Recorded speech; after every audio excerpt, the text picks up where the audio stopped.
Secretary of State Colin Powell, in which he acknowledges that Israel has, quote, he says, 200 nuclear weapons. And the Nuclear Non-Proliferation Treaty has not been signed by Israel. Under U.S. law, the United States should cut off support to Israel because it's a nuclear power that has not signed the Nuclear Non-Proliferation Treaty, according to Colin Powell, correct? Shouldn't you ask Colin Powell that? I'm not going to speak to this particular traffic, and I'm certainly. So you're saying Israel doesn't have nuclear weapons? I'm certainly not going to discuss matters of intelligence from the podium. I have no comment on that. Okay. Well, the email says the boys in Tehran know Israel has 200. All we targeted on Tehran, and we have thousands. I mean, that seems to indicate that there's a knowledge of an Israeli nuclear program, which would make U.S. aid to Israel illegal. I think I've answered your question. Okay, well, let me ask, is that, do I have the correct understanding of U.S. law that... What's up, folks? Welcome back to Exigent News. You're tuned in to the episode on the Apollo affair. And as you guys can see from the video I just played right here, this Obama official, this little faggot right here, is acting extremely snarky when confronted by a journalist asking him very valid questions about Israel's nuclear program. You guys can see this guy saying, shouldn't you be asking Colin Powell that? I'm not going to respond to this kind of traffic right here. You know, when you're an American official and you're presented with evidence that a country that you're giving over $4 billion to yearly is in violation of U.S. law because they are a nuclear power that has not signed the Nuclear Non-Proliferation Treaty, you might want to actually answer the question and defend the country that you're an official of instead of trying to skirt around the question. This is just more evidence of the American acquiescence to Israeli power and dominance over our entire political system. So let's get started on the Apollo affair real quick.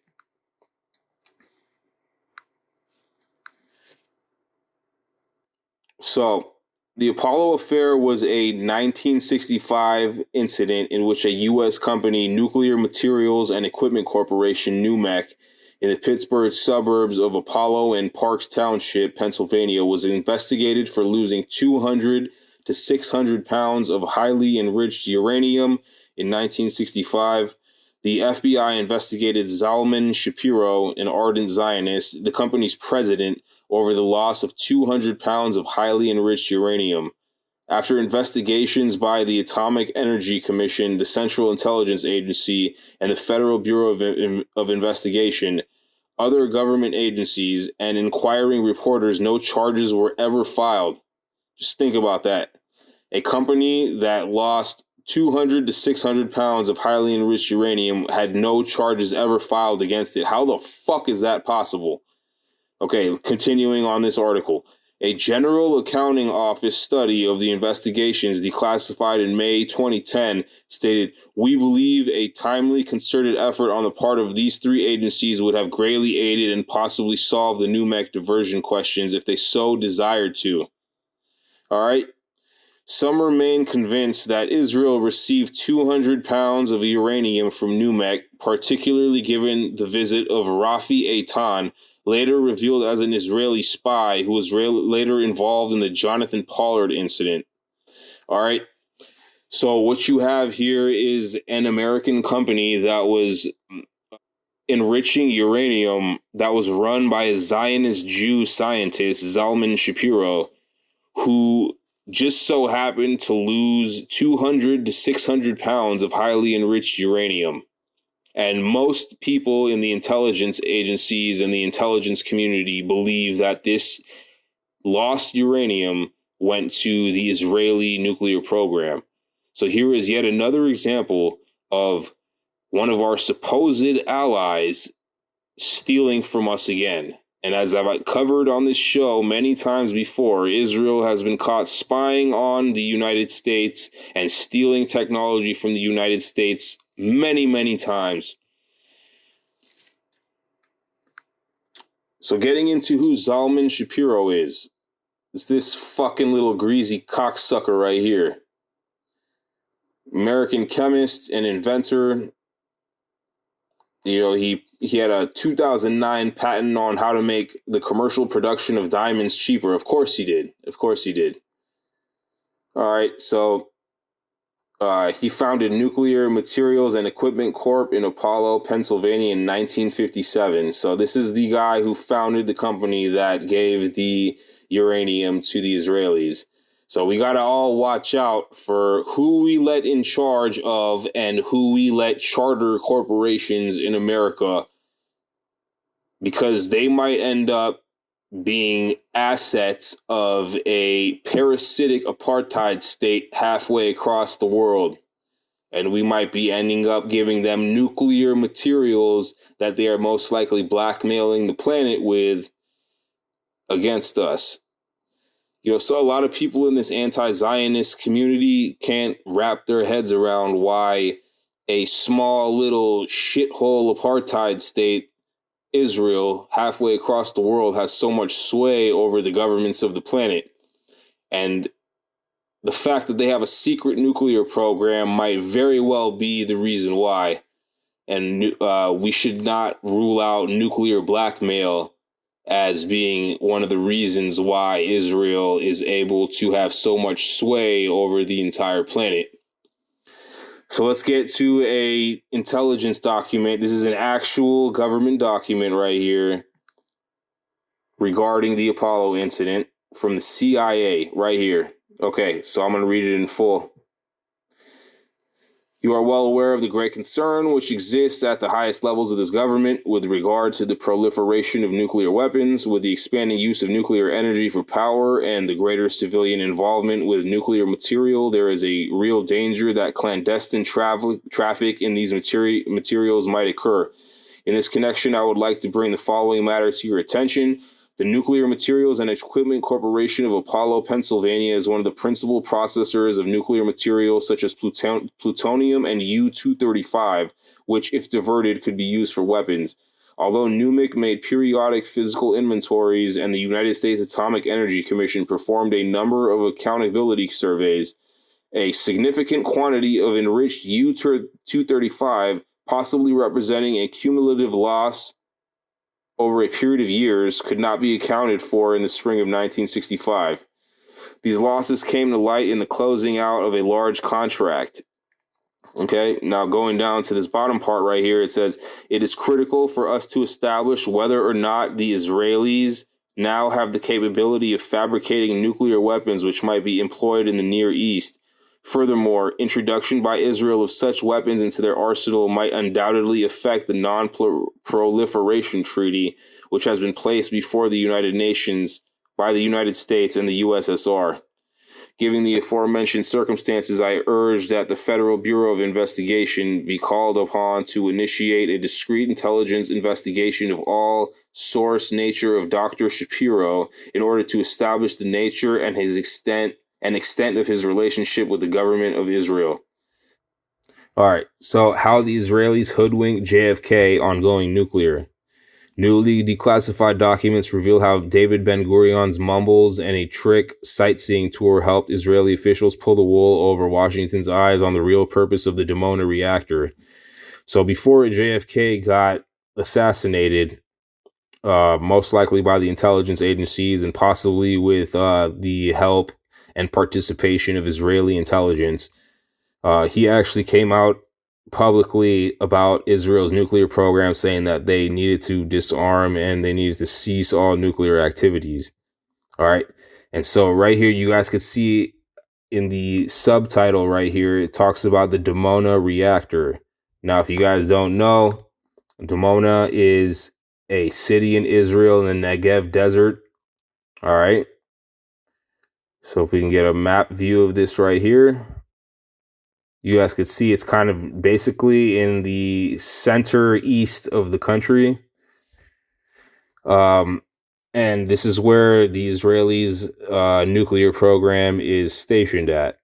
I'm sure they have other sites in the country, but historically this has been known to be the center of their nuclear program. Okay. Now, let me repeat again. There is a nuclear non-proliferation treaty that countries that are generally allied with the United States and just worldwide have signed so that they do not keep producing nuclear arms. Okay. And Israel is not one of these countries. They have not signed the Nuclear Non-Proliferation Treaty, and they keep their nuclear program absolutely secret. Now, as you could see in the video that I played in the beginning of this episode, you could see that the journalist is talking about how it is illegal under U.S. law for America to be giving aid, and we give aid to Israel to the tune of over $4 billion a year. It is illegal for us to be doing that under international law, giving aid to a country that has not signed this treaty. Okay. Now, the final thing I want to discuss with you guys is something called the Samson option. Okay. Now, again, as I discussed earlier, people seem to wonder why the governments of the world and the international bodies of the world don't seem to hold Israel accountable for anything that they do. And there could be a very easy reason for this, a very simple reason for this, being that Israel is blackmailing the entire planet with nuclear weapons. Now, there is something called the Israeli Samson option. Okay. Now, it says right here, the Samson option refers to the nuclear strategy whereby Israel would launch a massive nuclear retaliatory strike if the state itself was being overrun, just as the biblical figure Samson is said to have pushed apart the pillars of a Philistine temple, bringing down the roof and killing himself and thousands of Philistines who had gathered to see him humiliated. All right. So now this is just talking about a scenario in which Israel, the state itself, was in risk of being overrun and ended. But the situation and scenario that I'm talking about is not limited to just this kind of scenario. I'm talking about Israel blackmailing the planet with nuclear smart bombs that are suitcase nukes that are located all throughout the capitals of every major city in the world. As you guys can see what happened in Beirut, that was not a nuclear strike, okay? Because you could tell if it was a nuclear strike based on radiation and all that. But if anyone really thinks that explosion was the result of ammonium nitrate, I got a bridge to sell you, okay? Now, this is basically all I wanted to cover with you guys, but just know that the Israelis do have a plan called the Samson option, in which they will essentially destroy the entire planet if there's any risk to Israel itself. Now, I hope all of you understand the severity of this kind of risk and the severity of having a nation on earth that is running around carrying out terrorist attacks like 9/11 in order to ensure its own survival, that is going around and manipulating U.S. policy, that is willing to nuke the entire planet if anyone ever threatens its survival or its supremacy. We're dealing with an absolute psychopathic lunatic state that must be brought to justice, okay? And so we have Donald Trump, who is an ardent Zionist controlled by Chabad Lubavitch Jews, okay? Now, if he gets taken out of office, they're still contesting the election right now. But if he gets out of office, Joe Biden is also a self-proclaimed Zionist, okay? He's been a Zionist his entire life. And Kamala Harris is also a Zionist who is married to a Zionist Jew, all right? They're both Zionist. You can go look back 2 or 3 videos back. I got the footage of both of them at AIPAC and other Jewish organizations admitting how much of Zionists they are. So no matter what, we seem to just be overrun by Zionists in our government. Why is it that we can't escape the power of Zionism? There has to be an actual reason for this. It can't just be political sway. There must be some kind of blackmail. We have 200 to 600 pounds of nuclear material that went missing. Okay. These were all turned into bombs in Israel, and they are most likely being used to blackmail the entire planet. And nobody has ever been brought to justice for this theft of fucking nuclear bombs and nuclear material from our country. And we're still allied up with this lunatic apartheid parasite state. So I urge all of you to spread the word about this crime that has never been brought to justice. And that's all I'm going to leave you with today. I'll see you guys on the next episode. Take care. Peace.